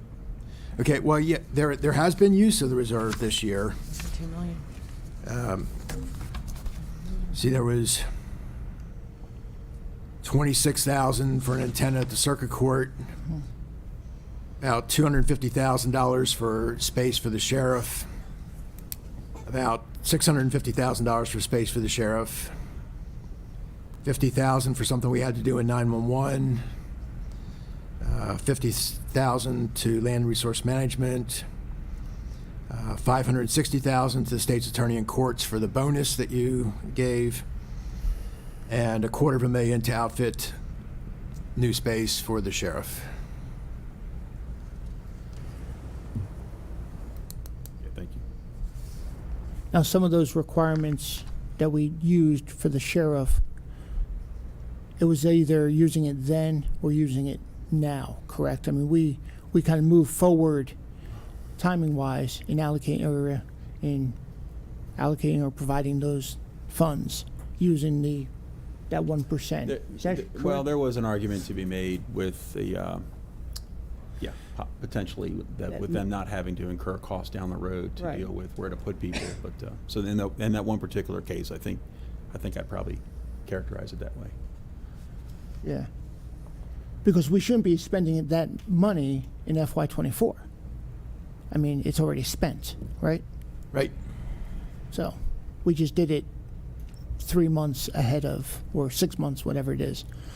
Yeah, I was just sharing with you. Oh, no, actions I know. I'm like just, to because change. I'm working through, okay, all of those decisions, how were they couched and when were they made? So, because he and his team came in front of us about that lease space, about doing it, and this is the time to do it and getting the furniture and not waiting till the FY24 budget. And we had the ability to do it with this reserve for contingency 1%, knowing that we're not going to need to do it in FY24. I mean, that's the intent, right? Okay. Okay. Okay, that's what we had for you. Well, thank you very much for keeping us informed. It's like balancing a checkbook, isn't it? No, I'm kidding. It's like balancing the checkbook when you don't know how much is going to be in your checking account. Yep. And you have a zoo of animals, and sometimes, like you mentioned, a herd of animals, a herd of elephants that still have to be defined.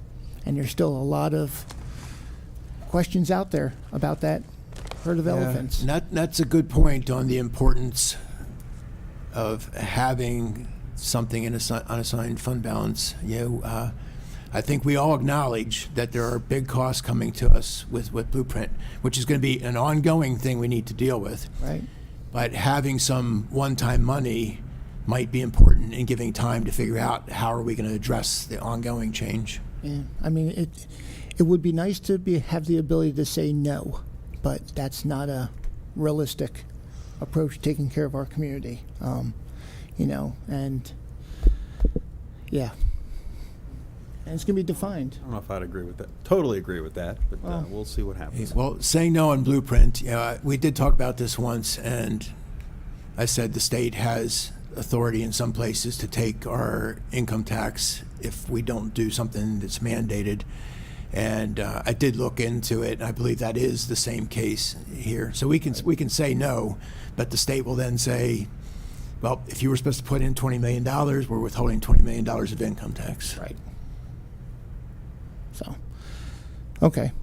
That's going to be further discussions, I would expect. Further But, discussions this summer when we start with next year's budget. Yeah. So, okay. Cool. Thank you all very much. Any questions or discussion? I apologize. Okay. Thank you. Thank you very much. Okay, let's talk a little DPW now. Construction of outfall and stream stabilization improvements for the South Carroll wastewater treatment facility. Good morning, gentlemen. Good morning. Hey, Good morning. Andy. Morning.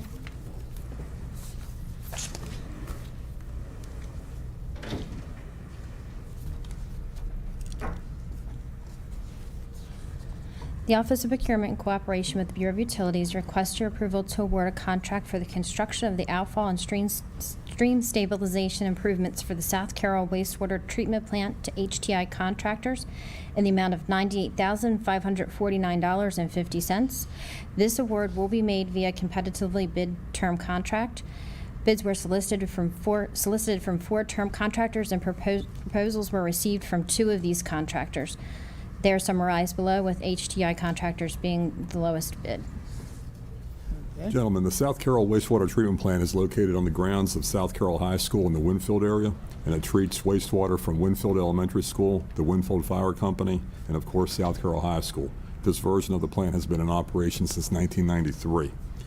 After treatment occurs, the clean effluent from the plant is piped and discharged into the upper reaches of the Piney Run stream channel, which is located right behind the high school. And over the course of time, the discharge from the pipe has resulted in the erosion of the stream channel. So this item is for the repair of the plant's outfall location, as well as the stabilization of the stream itself in this general area. It is estimated that the construction work will take 30 days for completion. The Bureau has an excellent history of working with HDI, and we fully expect this work to continue with this project. And with that, any questions for me? Any questions? Is there a motion out there? Commissioner Guerin, you want to take it? Because it's I know where this is. I move the Board of Commissioners award a contract for the construction of the outfall and stream stabilization improvements for the South Carroll wastewater treatment plant to HDI contractors. The amount of $98,549.50. second. I got a motion, got a second. Any discussion? Seeing here none, all in favor? Aye. Okay, let's talk about the inspection services for the outfall and stream stabilization improvements over at South Carroll. Commissioners, we're here to request your approval to award the contract for the construction inspection services for the outfall and stream stabilization improvements for the South Carroll wastewater treatment plant to JMT in the amount of $28,174.31. This award is also being made via competitively bid term contract, and the bid amount is within the adopted budget. Gentlemen, full-time inspection services are required for the South Carroll wastewater treatment plant outfall and stream rehab improvement project to ensure that environmental compliance is met during construction. My staff, we don't have the manpower for the inspection services internally, nor do we have the expertise to conduct that inspection.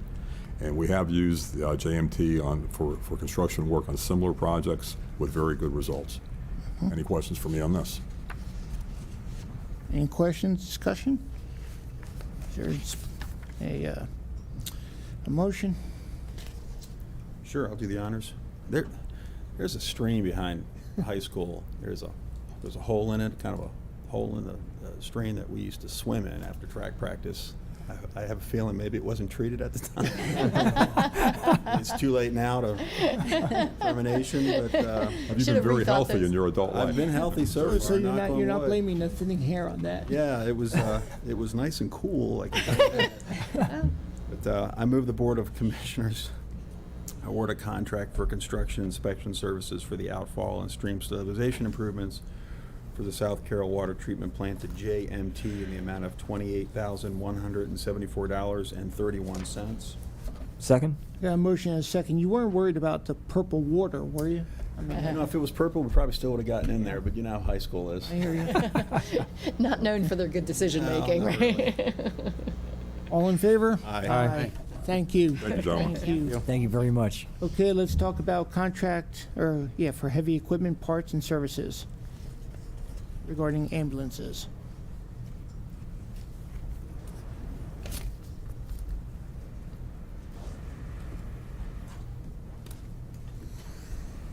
Good morning to you both. You're not Reed. Good morning, I am not, Commissioners. Commissioner, sorry. Just saying. Okay. The Office of Procurement, in cooperation with the Bureau of Fleet Management Warehouse Operations, requests your approval to award a contract for heavy equipment parts and services to FESCO Emergency Sales. These purchases will be made through a Howard County government contract that was competitively bid. This contract has renewal options through June of 2028. Monies have been approved in the FY23 budget for this project. And I'll turn it over to Doug if you have any questions for him. Thank you. Commissioners, this contract, and actually the next item on your agenda, will allow fleet management to schedule and coordinate services for the larger fire and EMS vehicles. That includes ambulances, hazmat unit, and fire trucks. Currently, there are 7 of these vehicles that require services, and there are 4 additional ambulances on order.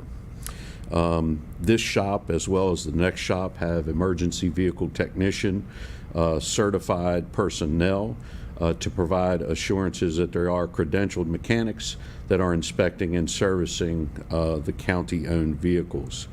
Currently in fleet, we do not have the resources for these services, mainly being our staff, our shop space, and some additional equipment that would be needed. So that's why we are looking for you on these items. This particular vendor employs full-time staff, in-house mechanics, and all of their staff is ASE and EVT certified. What What's the cost?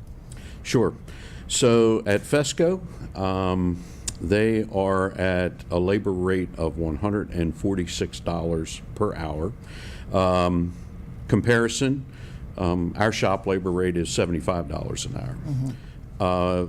But each one then varies, and then of course with any parts or other items.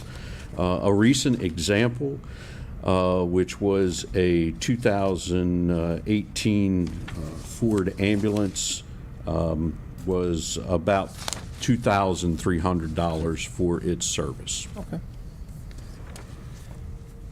Okay, thanks. Motion to award a contract to Fesco Emergency Sales for the purchase of heavy equipment, parts, and services. Second. Motion second, any discussion on this one? Seeing here none, all in favor? Aye.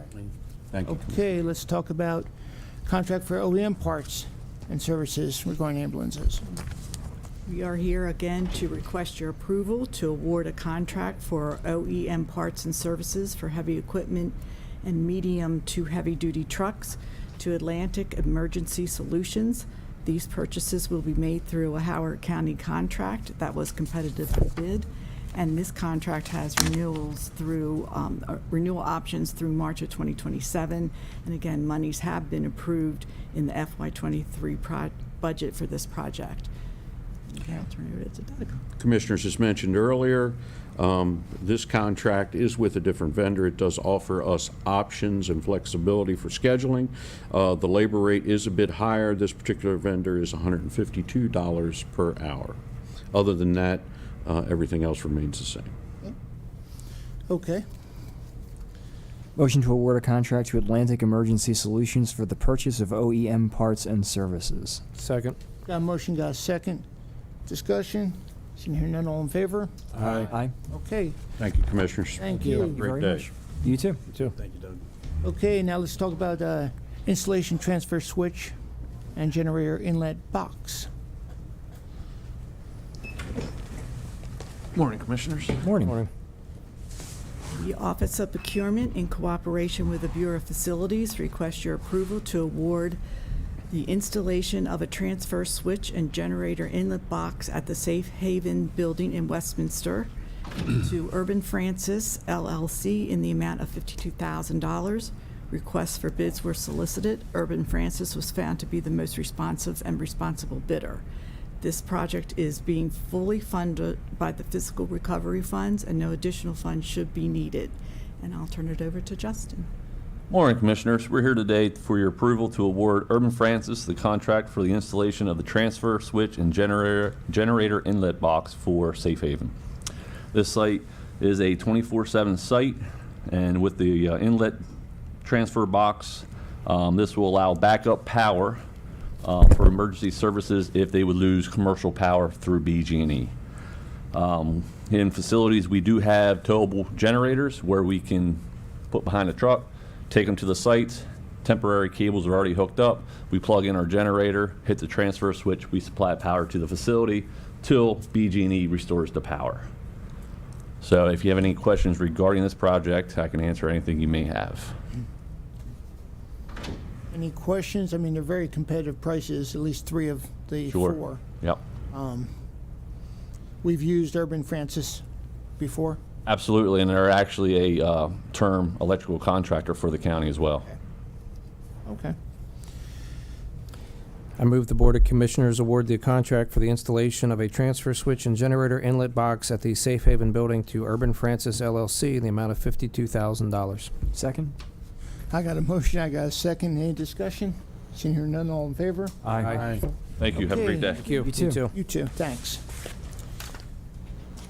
Okay, Wanda, why don't you come up? Chris, is there anybody on the line? I have no one on the line. Thank you. Okay, Hello, Wanda. How are you? Hello, good morning. anything for open to be discussed at this time? To my left, to my right? Okay, Tim, you got anything you want to share? Any wisdom? No, not today. Are you sure? Giving you ample opportunity, that's all. I'm fine, thank you. Okay, just, you know, Thank you for the opportunity. I ask because I care. I'm a caring individual. Okay, Wanda, you ready? Yes. Okay, Monday, May 15th, we have the 7th Annual Carroll County Chamber of Commerce Public Safety Awards breakfast. It's at 8 a.m. up in Pleasant Valley. And 1, 2, 3, 4, all 5 of us will be attending that. And I have a proclamation I'll be presenting as well.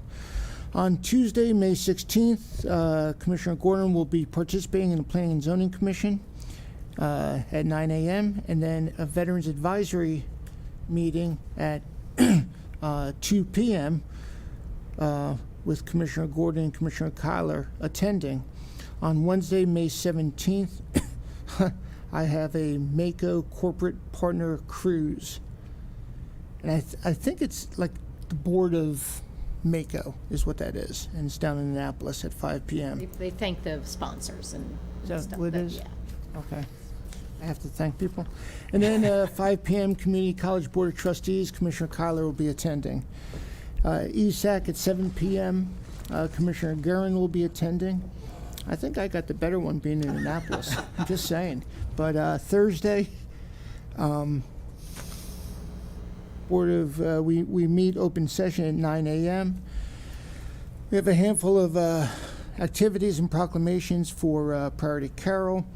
We'll then get into the sheriff will be coming over, or his team, regarding food services for the inmates with Summit Food Service.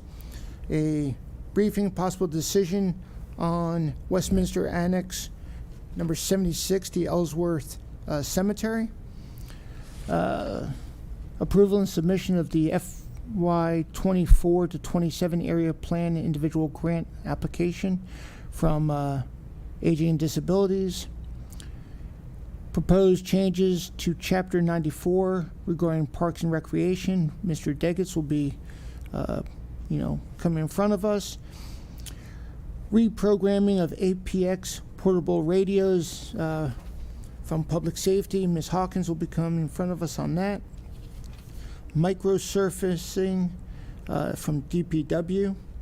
And then chip seal surface treatment from DPW.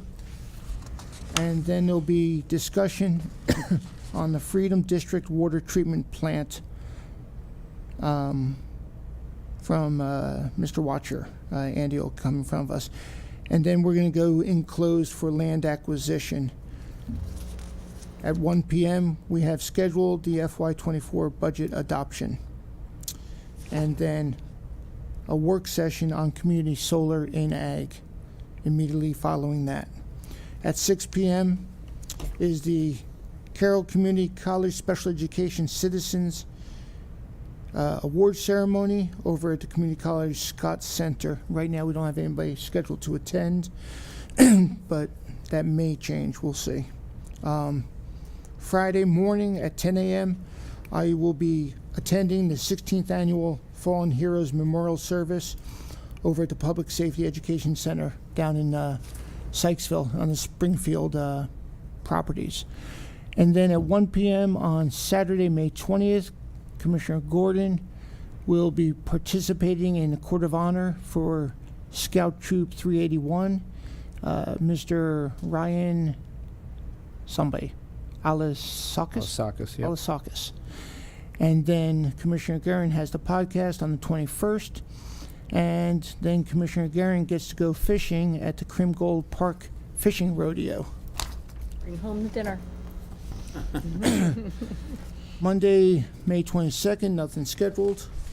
On the May 23rd, we do have a tentative, but I doubt it's going to occur, and that's going to be the No, budget I think that'll adoption. be the 18th, unless for so- some reason. Unless something happens, but we do have as a backup. At 5 p.m., Career and Tech graduation, Commissioner Gordon will be attending. On Wednesday, May 24th, at 2 p.m., the Carroll Community College reception, and then graduation will be at McDaniel College at the Gill Center, and Commissioners Gordon, Kyler, and myself are scheduled to attend. At 7 p.m., wait a second. Is it 2 graduations? It's 2 different ones for the career and tech. Is it? Yep. Okay. Commissioner Gordon gets to go again to the Career and Tech graduation within the building, the Career and Tech building. On Thursday, May 25th, open session.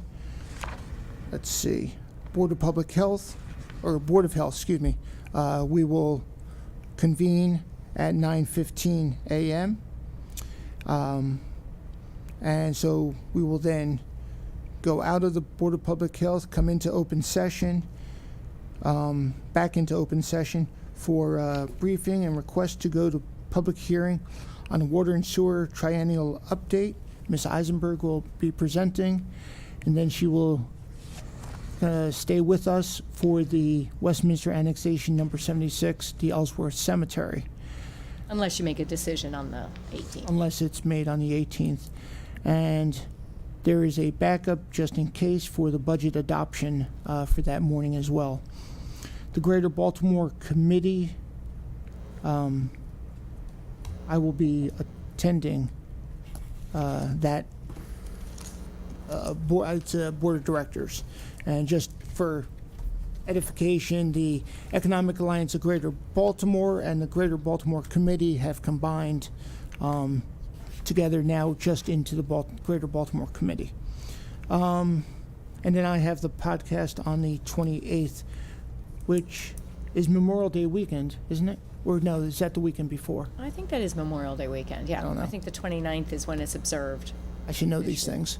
I think it is the 29th, yeah, because I have 2 speaking engagements that day. Okay. How'd I do, Wanda? Okay. Any other comments, questions, jokes? I need a motion to recess until 1 p.m. Motion to recess until 1 o'clock p.m. Second. I got a motion, got a second. All in favor? Aye.